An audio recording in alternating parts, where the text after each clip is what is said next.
బాధ్యత మనకుంటే భవిష్యత్తు భావితరానికి బాగుంటుంది. లా అవేర్నెస్ వీడియో సిరీస్ సమగ్ర డిజిటల్ వనరు చట్టం యొక్క సంక్లిష్ట ప్రపంచాన్ని అర్థమయ్యేలా మరియు మా వీక్షకుల దైనందిన జీవితాలకు సంబంధించినదిగా చేయడం లక్ష్యంగా పెట్టుకుంది. మనం మరొక ఐపీసీ 1860 సెక్షన్లోకి మారుదాం. ఇక్కడ మనం మనల్ని నియంత్రించే మరియు రక్షించే చట్టాలపై లోతుగా తెలుసుకుందాము.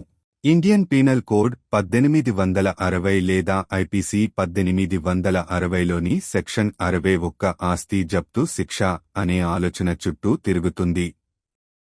ఈ విభాగం శిక్ష యొక్క రూపంగా దోషి యొక్క ఆస్తిని జప్తు చేయడం యొక్క సూక్ష్మ నైపుణ్యాలను సూచిస్తుంది మరియు వారి చర్యల యొక్క గణనీయమైన సంభావ్య పర్యవసానాన్ని సూచించడం ద్వారా సంభావ్య నేరస్థులకు నిరోధకంగా పనిచేస్తుంది.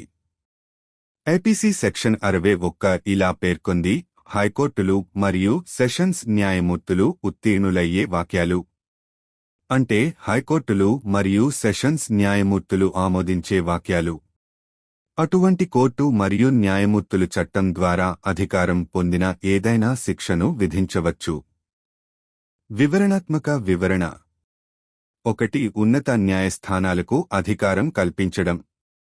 సెక్షన్ 61 యొక్క సారాంశం ఉన్నత న్యాయస్థానాలలో, ప్రత్యేకించి హైకోర్టులు మరియు సెషన్స్ న్యాయమూర్తులపై అధికారాన్ని కలిగి ఉంటుంది.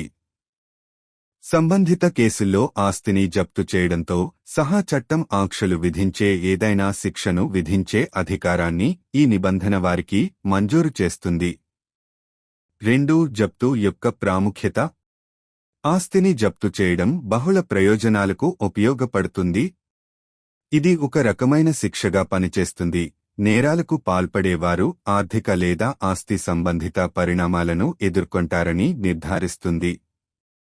అదే సమయంలో ఇది బాధితులకు నష్టపరిహారం అందించడం లేదా ప్రజలకు ప్రయోజనకరమైన నిధులు అందించే కార్యక్రమాల రూపంలో కూడా పనిచేస్తుంది. 3. అధికార పరిధి. హైకోర్టులు మరియు సెషన్స్ న్యాయమూర్తుల పాత్రలను నొక్కి చెప్పడం ద్వారా సెక్షన్ 61 ఆస్తిని జప్తు చేయడంతో కూడిన శిక్షలకు సంబంధించిన తీవ్రతను హైలైట్ చేస్తుంది. అటువంటి ముఖ్యమైన తీర్పులు సాధారణంగా ఉన్నత న్యాయస్థానాల కోసం ప్రత్యేకించబడ్డాయి. అవి అవసరమైన గురుత్వాకర్షణలతో పంపిణీ చేయబడతాయని మరియు చట్టంపై లోతైన అవగాహనతో మద్దతునిస్తాయని నిర్ధారిస్తుంది. 4. శిక్ష విధించడంలో వశ్యత. జప్తు అనేది శిక్ష యొక్క తీవ్రమైన రూపం అయితే, సెక్షన్ 61 న్యాయ వ్యవస్థలో అంతర్లీనంగా ఉన్న సౌలభ్యాన్ని కూడా నొక్కిచెబుతుంది. హైకోర్టులు మరియు సెషన్స్ న్యాయమూర్తులు అటువంటి జరిమానాలను ఎప్పుడు మరియు ఎలా వర్తింపజేయాలో నిర్ణయించే అధికారం కలిగి ఉంటారు.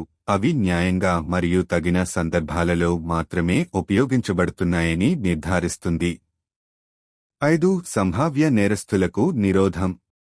ఐపీసీలో ఇటువంటి నిబంధనలు ఉండటం నేరస్థులకు బలమైన నిరోధకాన్ని సూచిస్తుంది. నేరపూరిత కార్యకలాపాలలో నిమగ్నమైతే ఒకరి ఆస్తులను రాష్ట్రం స్వాధీనం చేసుకోవచ్చని తెలుసుకోవడం చట్టపరిధిలో ఉండటానికి శక్తివంతమైన ప్రోత్సాహకంగా పనిచేస్తుంది. 6. న్యాయాన్ని నిర్ధారించడం. కొన్ని సందర్భాల్లో ఆస్తిని జప్తు చేయడం అనేది న్యాయాన్ని నిర్ధారించడానికి సముచితమైన మార్గం, ప్రత్యేకించి సందేహాస్పదమైన నేరం అపరాధికి అనవసరమైన ఆర్థిక లాభాలకు దారితీసినప్పుడు. అటువంటి ఆస్తులను తిరిగి పొందడం ద్వారా దీర్ఘకాలంలో నేరస్థులు వారి అక్రమ కార్యకలాపాల నుండి ప్రయోజనం పొందకుండా న్యాయ వ్యవస్థ నిర్ధారిస్తుంది. 7. విస్తృత సామాజిక విలువలను ప్రతిబింబించడం. చట్టాలు మరియు వాటి నిబంధనలు తరచుగా విస్తృత సామాజిక విలువలను ప్రతిబింబిస్తాయి. జప్తు ఆలోచనను ఐపీసీలో చేర్చడం ద్వారా మరియు దానిని అమలు చేయడానికి నిర్దిష్ట కోర్టులకు అధికారం ఇవ్వడం ద్వారా సెక్షన్ 61 భారత న్యాయ వ్యవస్థలో ఆర్థిక జవాబుదారీతనం మరియు పునరుద్ధరణ యొక్క ప్రాముఖ్యతను నొక్కిచెబుతుంది. 8. బ్యాలెన్సింగ్ హక్కులు మరియు శిక్షలు. సెక్షన్ 61 ఉన్నత న్యాయస్థానాలకు ముఖ్యమైన అధికారాలను మంజూరు చేస్తున్నప్పటికీ తగిన జరిమానాలతో వ్యక్తుల హక్కులను సమతుల్యం చేయవలసిన అవసరాన్ని ఇది అవ్యక్తంగా అంగీకరించింది. జప్తు అనేది ఒక శక్తివంతమైన సాధనం మరియు దాని విస్తరణ తప్పనిసరిగా సమతుల్యంగా ఉండాలి. ఇది ఏకపక్షంగా ఉపయోగించబడదని నిర్ధారిస్తుంది. ముగింపు. ఐపీసీ యొక్క సెక్షన్ 61 జప్తు యొక్క ప్రాముఖ్యతను ఒక రకమైన శిక్షగా నొక్కిచెబుతుంది. అయితే ఇది అటువంటి శిక్షలను విధించడంలో అంతర్లీనంగా ఉన్న విచక్షణ మరియు బాధ్యతను కూడా నొక్కిచెబుతుంది.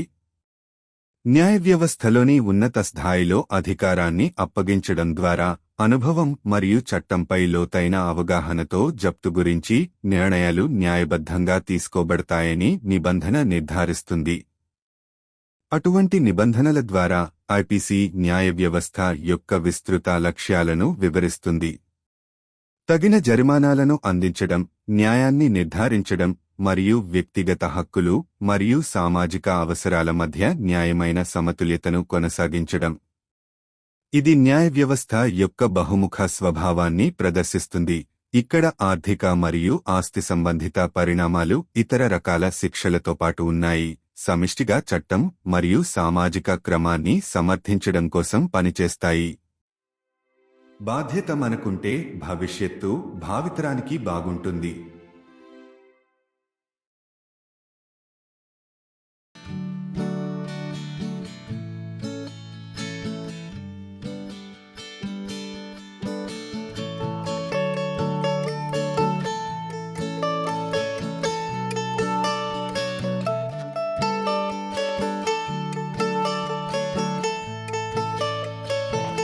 हमारी कानून जागरूकता वीडियो श्रृंखला एक व्यापक डिजिटल संसाधन का उद्देश्य कानून की जटिल दुनिया को हमारे दर्शकों के रोजमर्रा के जीवन के लिए समझने योग्य और प्रासंगिक बनाना है। इस श्रृंखला के माध्यम से हम कानूनी विषयों की एक विस्तृत श्रृंखला का पता लगाते हैं, उन्हें सरल कार्रवाई योग्य अंतर्दृष्टि में विभाजित करते हैं। आइए एक और आईपीसी 1860 अनुभाग में संक्रमण करें। भारतीय दंड संहिता 1860 आईपीसी 1860 की धारा 61 संपत्ति की जब्ती की सजा के विचार के इर्दगिर्द घूमती है। यह खंड सजा के रूप में किसी दोषी की संपत्ति की जब्ती की बारीकियों को संबोधित करता है और संभावित अपराधियों के लिए उनके कार्यों के महत्वपूर्ण संभावित परिणाम का संकेत देकर निवारक के रूप में कार्य करता है। आईपीसी की धारा 61 में कहा गया है, ऐसे वाक्य जो उच्च न्यायालय और सत्र न्यायाधीश पारित कर सकते हैं।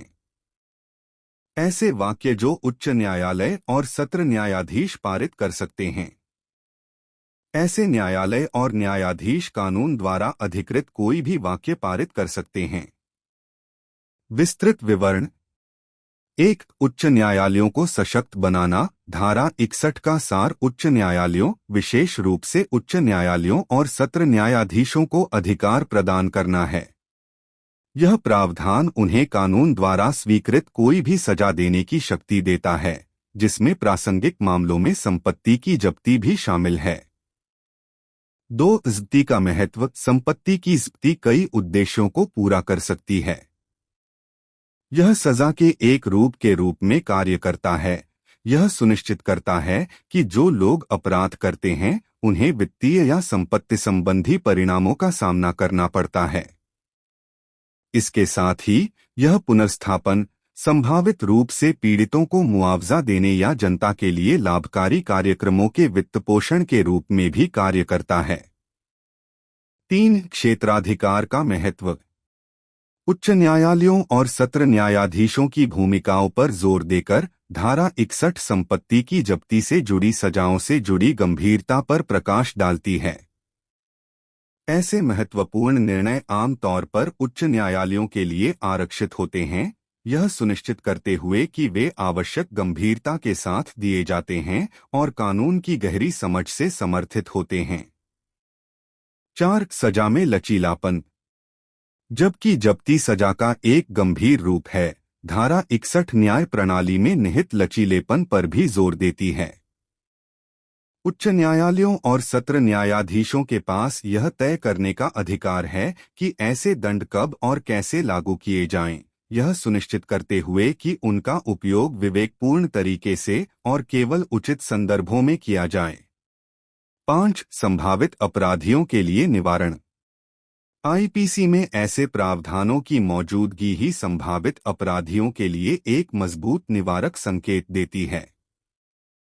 यह जानते हुए कि आपराधिक गतिविधियों में शामिल होने पर किसी की संपत्ति राज्य द्वारा जब्त की जा सकती है, कानून के दायरे में रहने के लिए एक शक्तिशाली प्रोत्साहन के रूप में कार्य कर सकता है। 6 न्याय सुनिश्चित करना। कुछ मामलों में संपत्ति की जब्ती न्याय सुनिश्चित करने का एक उपयुक्त तरीका है, खासकर जब अपराध के कारण अपराधी को अनुचित वित्तीय लाभ हुआ हो। ऐसी संपत्तियों को पुनः प्राप्त करके कानूनी प्रणाली यह सुनिश्चित करती है कि अपराधियों को लंबे समय तक उनकी अवैध गतिविधियों से लाभ न मिले। 7 व्यापक सामाजिक मूल्यों को प्रतिबिंबित करना। कानून और उनके प्रावधान अक्सर व्यापक सामाजिक मूल्यों का प्रतिबिंब होते हैं। आईपीसी में जब्ती के विचार को शामिल करके और इसे लागू करने के लिए विशिष्ट अदालतों को सशक्त बनाकर धारा 61 भारतीय न्याय प्रणाली में वित्तीय जवाबदेही और बहाली के महत्व पर जोर देती है। 8 अधिकारों और दंडों को संतुलित करना। जबकि धारा 61 उच्च न्यायालयों को महत्वपूर्ण शक्तियां प्रदान करती है, यह उचित दंड के साथ व्यक्तियों के अधिकारों को संतुलित करने की आवश्यकता की एक अंतर्निहित स्वीकृति भी है। जब्ती एक शक्तिशाली उपकरण है और इसकी तैनाती संतुलित होनी चाहिए, यह सुनिश्चित करते हुए कि इसका उपयोग मनमाने ढंग से नहीं किया जाता है। निष्कर्ष। आईपीसी की धारा 61 सजा के रूप में जब्ती के महत्व को रेखांकित करती है, लेकिन यह ऐसी सजाएं लगाने में निहित विवेक और जिम्मेदारी पर भी जोर देती है। न्यायपालिका के उच्च क्षेत्रों में अधिकार निहित करके प्रावधान यह सुनिश्चित करता है कि जब्ती से संबंधित निर्णय विवेकपूर्ण तरीके से लिए जाएं, अनुभव और कानून की गहरी समझ के आधार पर लिए जाएं। ऐसे प्रावधानों के माध्यम से आईपीसी न्याय प्रणाली के व्यापक लक्ष्यों को स्पष्ट करता है: उचित दंड देना, न्याय सुनिश्चित करना और व्यक्तिगत अधिकारों और सामाजिक आवश्यकताओं के बीच उचित संतुलन बनाए रखना। यह कानूनी प्रणाली की बहुआयामी प्रकृति को प्रदर्शित करता है, जहां वित्तीय और संपत्ति से संबंधित परिणाम सजा के अन्य रूपों के साथ साथ मौजूद होते हैं, जो सामूहिक रूप से कानून के शासन और सामाजिक व्यवस्था को बनाए रखने के लिए काम करते हैं। यदि हम जिम्मेदार हैं, तो भविष्य आने वाली पीढ़ियों के लिए अच्छा होगा।